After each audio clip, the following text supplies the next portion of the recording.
What's going on, people? It's Lowheat, and in this video we're gonna be checking out the new Reverb plugin by D16 called Spacerek. It uses high quality acoustic space emulation to deliver a very authentic sound, which is quite different from regular algorithmic reverbs. So let's check it out.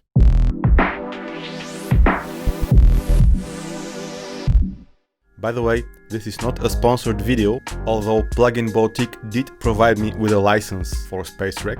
And if you buy this or any other plugin from the link down in the description, it does help support the channel.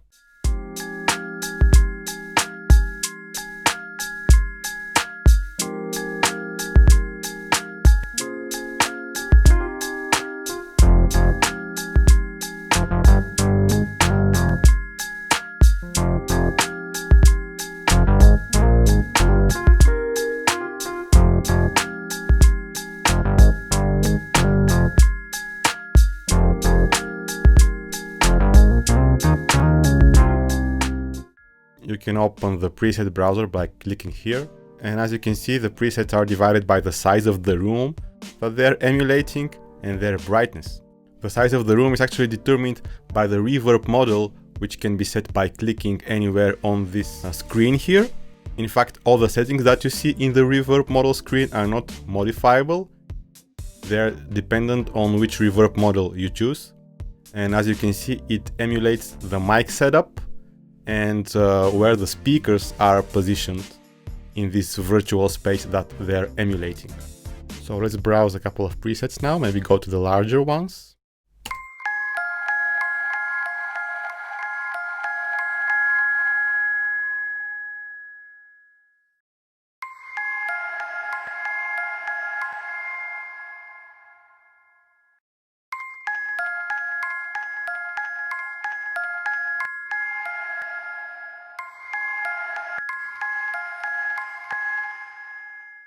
So let's have a quick look at the controls of Spacerek. So once you've chosen your reverb model, you can set up the balance, left and right or mid-side, for the direct signal, the early reflections and the late reflections.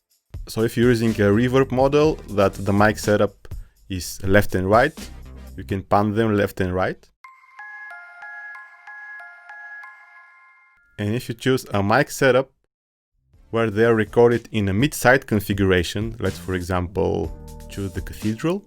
In this situation, the early reflections will be in the middle and the late reflections will be to the side. And the side is basically the stereo information in your signal. So this is a really good way to add stereo width to your sounds.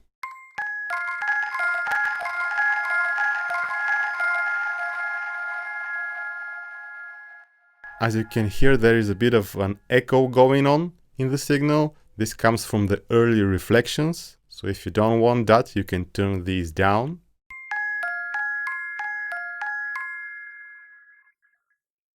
One other thing I noticed here is that we don't have a decay control, and that the actual length of your reverb tail is determined by the size of your room that you choose. You can't really set it up yourself. Kind of strange to me, but I guess this is how this plugin works. And this is the volume of the direct signal, and of course you can also bring up the direct signal by lowering the dry wet parameter. Let's try something else. Let's go to this Rhodes piano.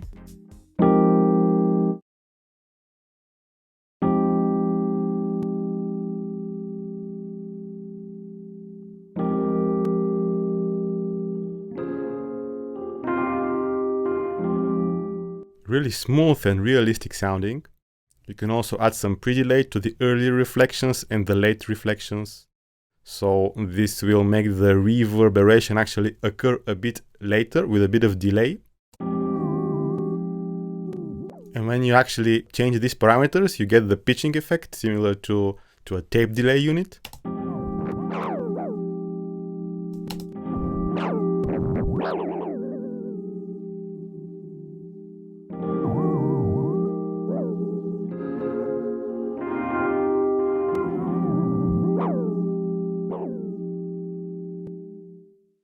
Another nice feature is the tilt EQ, which helps you shape the frequency spectrum of the reverberations.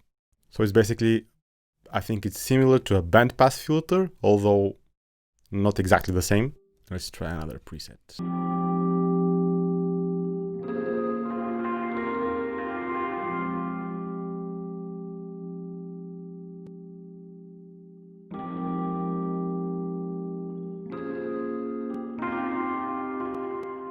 You also have the low cut here, and again it has a mid-side option, which is really cool because you can only high pass filter the side, so you improve the mono compatibility of your sounds. And if you activate the mid option, you basically high pass the whole reverb. Let's hear it on the drums.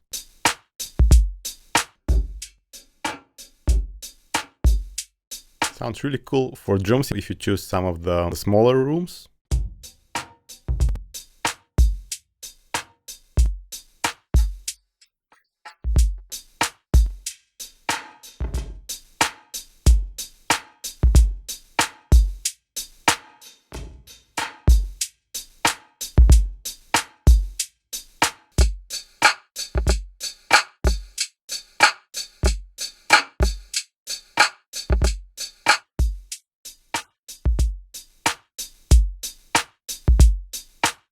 Try it on the bass line, although I don't really use reverb on bass. I know a lot of people do actually. Not really recommending it, but yeah, let's see if it can work on the bass.